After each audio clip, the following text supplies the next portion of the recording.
हा क्या बात आहे, बायकांसाठी जोरदार टाळ्या. 14 वरच बायकांनो, 14 असेल तर 13 मुलं झाली असतील का नाही? 13 मुलांची नावं माहित आहेत का? हा, 13 मुलांची नावं माहित आहेत का? रामजी बाबा आणि भीमाईच्या. हे बघा, जवी पवारांनी वंशावळ लिहून ठेवली आणि बाबासाहेबांच्या आधीची जी 13 मुलं होती त्यांची नावं मी आता तुम्हाला पोवाड्यातनं सांगणार आहे, गाण्यातनं. जसं जसं एक एक नाव कळणार तसं तसं बाबासाहेबांच्या भावंडासाठी टाळी पडली पाहिजे. हो शाही, हा, माझा प्रश्न आहे की या हडवती गावामध्ये बाबासाहेबांची भावंडांची नावं माहीत असणाऱ्याने हात वर करावा. एक जण तरी आहे का कोणी? एक पण नाही ना? क्या बात आहे, मग तर सांगायलाच पाहिजे. मग शाहिरांसाठी जोरदार टाळ्या झाल्या पाहिजे की ते पहिल्यांदा तुम्हाला बाबासाहेबांच्या भावंडांची नावं सांगणार आहे. क्या बात आहे. हा. आता ऐका आणि टाळी पडली पाहिजे नाव ऐकलं. 7 लेकर हो त्यांची गेली काळाड.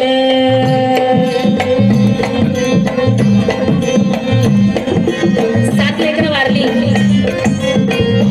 रामजी बाबा आणि भीमाईची 7 लेकर वारली. 7 लेकर हो त्याची गेली काळाड. 8वा पुत्र तो जगला नाव बाळाराम.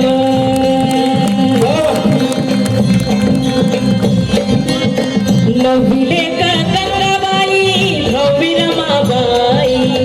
11वा आनंद 12वी मंजुळाबाई.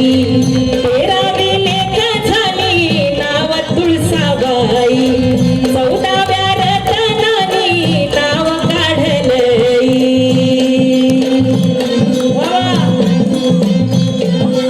अशा प्रकारे बाबासाहेबांचा 14वा मुलगा म्हणून जन्म झाला आणि मग महूरावाने माझ्या आया बाया आनंदून गेल्या. रामजी आनंदून गेले. माझ्या आया बाया पाळणा गाऊ लागले. काय पाळणा गाताय? 14व्या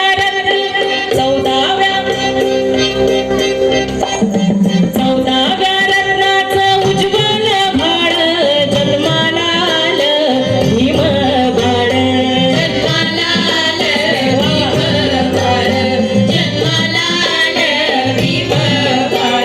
पायात वाजत चांदीचं वाळ.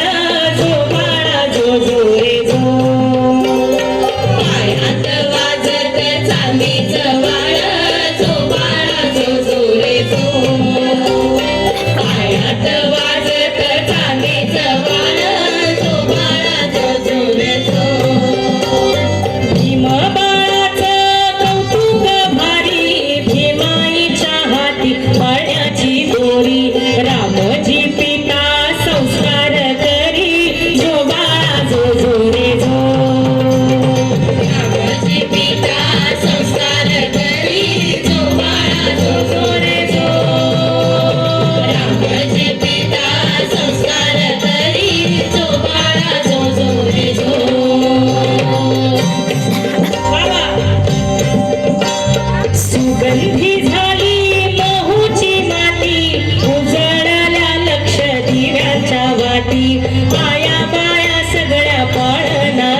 नाही